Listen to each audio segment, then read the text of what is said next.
सर्वसामान्यांच्या हक्काचा आवाज जागर जनस्थान। श्री गणेश दर्शनाकरिता आज आपण आलो आहोत अकोला शहरालगतच्या गायगावला। अकोला जिल्ह्यातील निमकर्ता जवळील गायगावचा गणपती म्हणून प्रसिद्ध असलेल्या श्रींच्या दर्शनाला इच्छापूर्ती अर्थात नवसाला पावणारा अशी या गणपतीची ओळख आहे। अकोल्याहून अवघ्या 17 किलोमीटरच्या अंतरावर असलेल्या या गणपतीच्या दर्शनाला जिल्हाभरासह विदर्भातून भक्त मंडळी येतात, तर जिल्ह्यातील भक्त पायदळ वारी काढतात। तर मग चला जाऊया गायगावच्या गणपती दर्शनाला।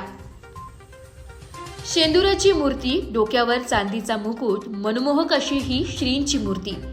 इच्छापूर्ती अर्थात नवसाला पावणारा अशी या गायगावाच्या गणपतीची ओळख आहे। या गणपतीच्या दर्शनाकरिता तुम्हाला रेल्वेने अकोल्याला येता येतं आणि गायगाव हे देखील नागपूर मुंबई रेल्वे महामार्गावर रेल्वे स्थानक आहे। तर रस्ता मार्गाने राष्ट्रीय महामार्ग क्रमांक 6 वरूनही तुम्हाला गायगावला जाता येतं। अकोल्याहून अवघ्या 17 किलोमीटरच्या अंतरावर असलेल्या या गणपतीप्रती लोकांची मोठी श्रद्धा आहे। हा गणपती स्वयंभू असल्याचंही बोललं जात आहे। सुमारे 200 वर्षांपूर्वी अग्रवाल कुटुंबांनी आपल्या मालकीच्या शेतात या गणपतीची स्थापना केली होती। सुरुवातीला 3 फूट बाय 3 फूट चौरसचे देऊळ बांधण्यात आलं होतं। गणपती मंदिर शेतात असल्याने या गणपतीची माहिती लोकांना जास्त नव्हती, मात्र हळूहळू या गणपतीची ख्याती पसरायला लागली आणि लोकांची गर्दी आणि श्रद्धा वाढत गेली। 30 वर्षांपूर्वी मंदिराच्या बाजूने रस्त्यांचे बांधकाम करण्यात आले आणि ख्याती अधिकच पसरली आहे। त्यानंतर गणपतीचं मोठं मंदिर उभारण्यात आलं। वर्षभर या गणपतीची देखरेख अग्रवाल कुटुंबीय करतात। सकाळी आणि संध्याकाळी गणपतीची आरती करण्यात येते। श्रावण महिन्याच्या पहिल्या चतुर्थीला भाविक मोठ्या संख्येने गणपती दर्शनाला पायी येथे येत असतात। विदर्भीची पंढरी म्हणून ओळखली जाणाऱ्या शेगावला श्री गजानन महाराजांच्या दर्शनाकरिता भाविक मोठ्या संख्येने पायी गायगाव मार्गे जातात। शेगावच्या मार्गावर असलेल्या या गणपतीचं दर्शन घेतल्याशिवाय भाविक पुढच्या यात्रेला जात नाहीत। या गणपतीवर भाविकांची मोठी श्रद्धा असून दररोज येथे भाविकांची मोठी गर्दी असते। या गणपतीचे चमत्कारही भाविकांना पाहायला मिळाले, त्यामुळेच अकोला जिल्ह्यातून दूर गेल्यावरही या गणपतीची ओढ भाविकांना येथे खेचून आणते। गणेशोत्सवाच्या काळात या मंदिरात महाप्रसादाचं आयोजन करण्यात येते।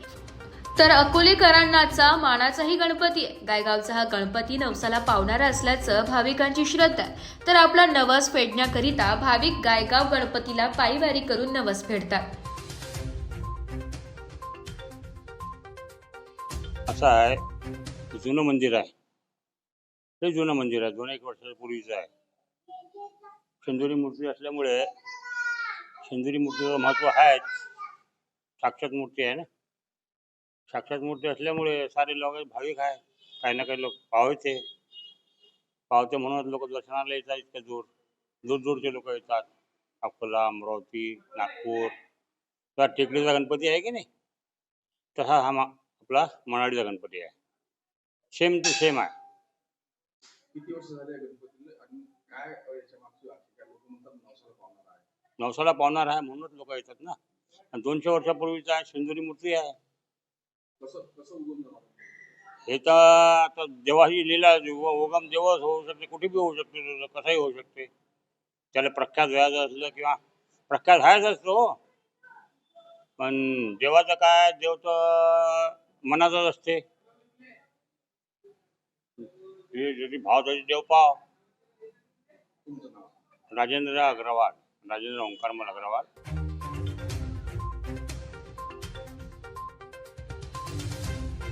जागर जनस्थानसाठी ब्युरो चीफ प्रतीक कुरेकर, मूर्तिजापूर, अकोला।